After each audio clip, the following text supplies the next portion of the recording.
Kayamanan sa pag-iisip, channel viewers. Third chapter na po tayo sa life-changing secrets ng more than 25,000 na mayayamang tao na in-interview ng author na to.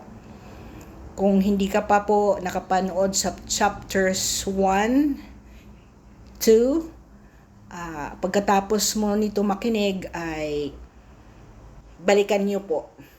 Kasama po yung aking about 15 videos sa How to Be Rich ni President Donald Trump. Ang title po dito ay Faith, Visualization, and Belief in the Attainment of Desire.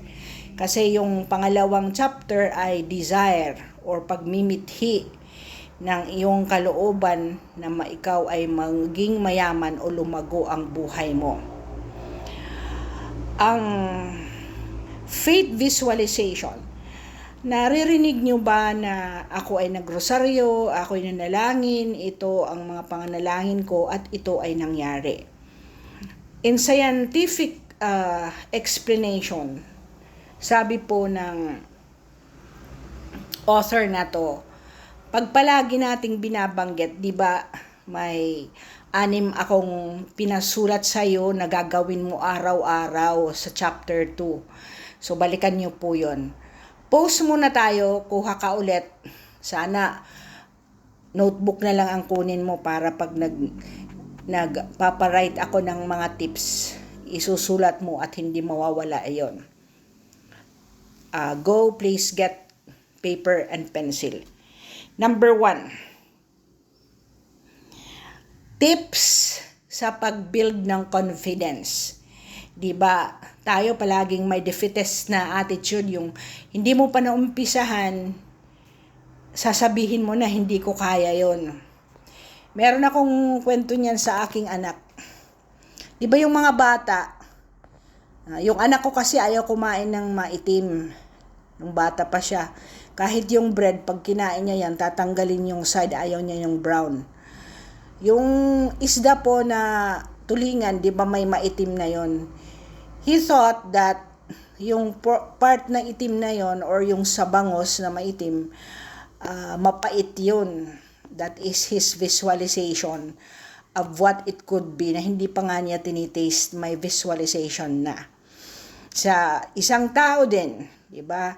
Hindi mo pa kilala, gagawa ka na ng judgment na hindi maganda sa kanya. That is your visualization of the person. So, sa paglalakbay mo towards pag-unlad sa buhay mo, ang 6 na tip na to, please write, isulat nyo po. Una, may abilidad ka. Sasabihin mo, ako ay may abilidad. So, pag pumasok yung hindi ko kaya yan, i-block mo yan. Ako ay may abilidad. Pangalawa, ang iniisip ko ngayon ay gagawan ko ng action at alam ko lalago ako. Pangatlo, 10 minutes a day. I-build mo ang confidence mo. Halimbawa, mahihain ka makipag-usap sa tao.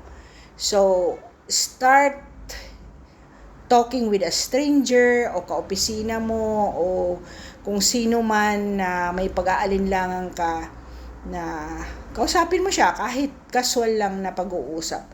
So, pang-4, isulat mo yun kada araw na sa araw na to, ito yung ginawa ko to build my confidence. Okay? So, pang-5, trust na ang ginagawa mo ay legally correct, spiritually, morally, ethically correct, at truthful at just. Oo. Yung bang hindi ka nang lilinlang ng kapwa mo pag ginawa mo yung action na yan or yung goal mo na yan, hindi illegal at makakatulog ka. ano yung kwento ko sa inyo, yung 4 na poste ng buhay, kung paano ka lalago, dapat legal ang ginagawa mo, spiritually correct kahit hindi ka nagsisimba, morally correct, hindi ka nangangalonya, ethically correct, na pag ang pamilya mo ay tinanong ka bakit mo yun ginawa, hindi mo ikakahiya.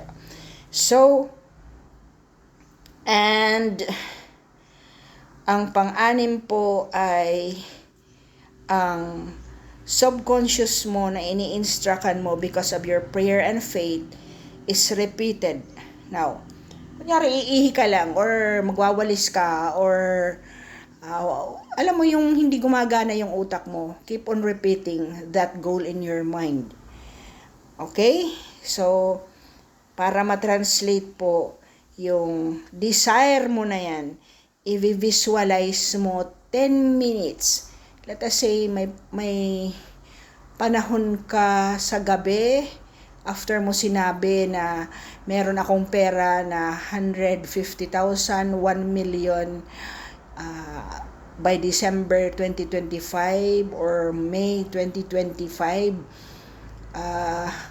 sasabihin mo, itra-transfer ko ito sa aking likas na pag-iisip. You call it subconscious mind. Dadalawa kasi ang mind. Ang conscious, kagaya ngayon, nakikinig ka sa akin, conscious yan. Conscious na mind yan.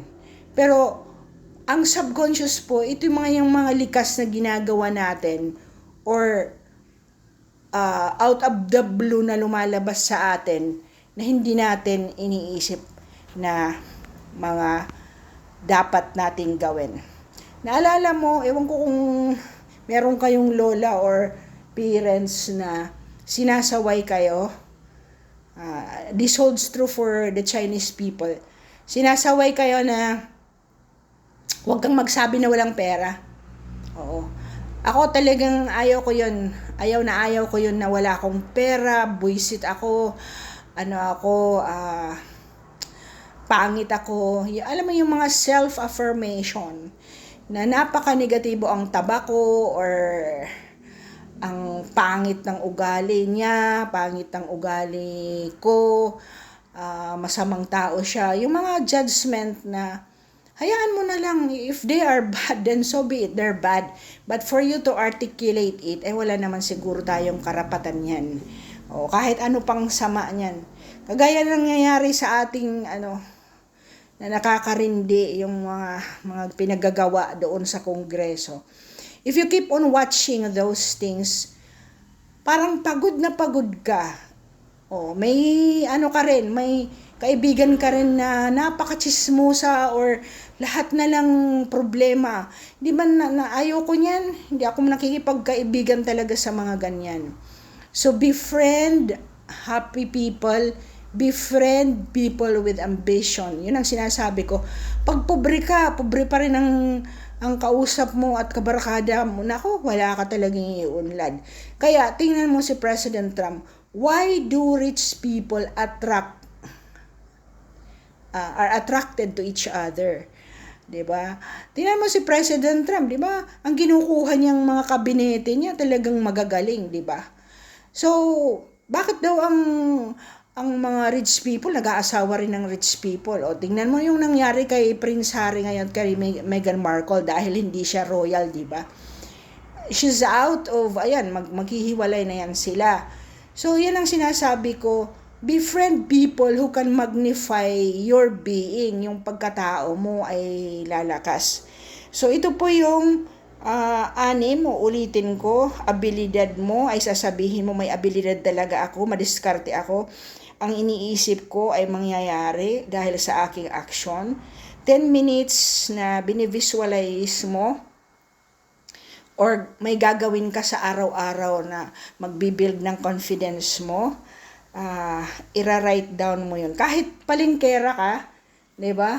Ang sarap ng pakiramdam na, good morning ma'am, good morning sir, ano po yung gusto nyong isda, di ba? O ito ma'am, ano to, ganyan, di ba? Napakasarap Kaysa makita mo yung isang palingkera na nga, Diyos ko po, labas lang lahat ng hindi magandang, hindi ka nagmamagnetize or nag-a-attract ng magandang energy niyan. So, your subconscious mind instantly must pick up and translate it into its spiritual and infinite intelligence. Kasi kung nagpray-pray ka po or binabalik-balikan mo, so nangyayari, hindi mo alam kung anong solution, but out of the blue, your subconscious mind will tell you what are the things that you should do. Parang ako, ano bang susunod ko na libro na i-review to help out yung pinagmulan na ating pinag-aralan na How to Be Rich. So, marami po kasi akong libro. So, I prayed kung ano ang mas makakatulong sa inyo na masustain ko yung unang libro na kayo ay lumago sa buhay. And mas maganda pala itong libro na to kaysa sa mga iba kong libro na makakapag-support doon sa aking first book na Paano Kayo Yumaman. So, build your confidence, visualize at least 10 minutes ang gusto mo. Halimbawa, gusto mo magkaroon ka from sari-sari store na grocery. Isipin mo yon na ang itsura na ay grocery store na siya, hindi na siya sari-sari store. It happened here in my town. Pilipino po sila, hindi Chinese.